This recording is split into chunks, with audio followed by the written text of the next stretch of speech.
Berapa besar kekayaan yang disembunyikan oleh mantan pejabat Mahkamah Agung, Zarof Richard? Sebanyak 1 triliun rupiah dan emas batangan 51 kilogram ditemukan di kediaman Zarof, tapi dia hanya melaporkan harta 51 miliar rupiah.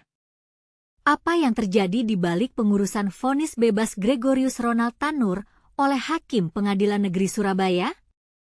Zarof Richard, mantan Kepala Badan Penelitian dan Pengembangan Pendidikan dan Pelatihan Hukum dan Peradilan Mahkamah Agung, ditangkap karena diduga terlibat dalam dugaan suap pengurusan vonis bebas Ronald Tanur.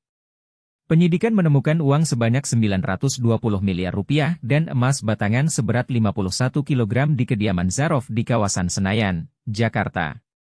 Tapi, Zarof hanya melaporkan harta 51 miliar rupiah dalam laporan harta kekayaan penyelenggara negara, LHKPN, ke KPK pada Maret 2022. LHKPN itu disetorkan Zarof untuk akhir jabatannya sebagai Kepala Badan Penelitian dan Pengembangan Pendidikan dan Pelatihan Hukum dan Peradilan Mahkamah Agung.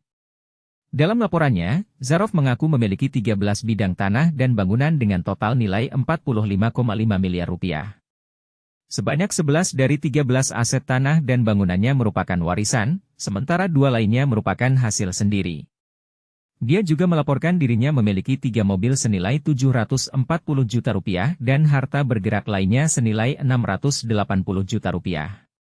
Tapi, penyidikan menemukan uang sebanyak 920 miliar rupiah dan emas batangan seberat 51 kilogram di kediaman Zarof.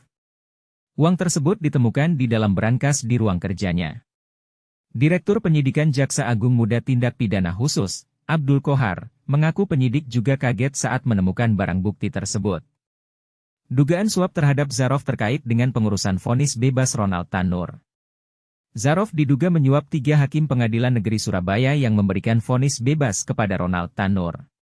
Selain itu, pengacara Ronald Tanur, Lisa Rahmat, juga diduga berupaya melakukan suap kepada Hakim Mahkamah Agung pada tingkat kasasi melalui Zarof sebagai makelarnya.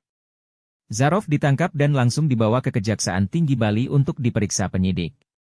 Pada Jumat, Zarof diterbangkan ke Jakarta untuk diperiksa di Kejaksaan Agung hingga pada sore harinya, resmi ditetapkan sebagai tersangka. Penyidik juga menyita 2 lokasi terkait perkara itu, yakni rumah tinggal di kawasan Senayan dan 1 lagi di Bali. Dari situ, penyidik menemukan barang bukti berupa uang tunai senilai hampir 1 triliun rupiah dari berbagai mata uang, serta emas batangan seberat 51 kilogram. Bagaimana Zarof dapat mengumpulkan kekayaan sebanyak itu? Apa yang terjadi di balik pengurusan vonis bebas Ronald Tanur?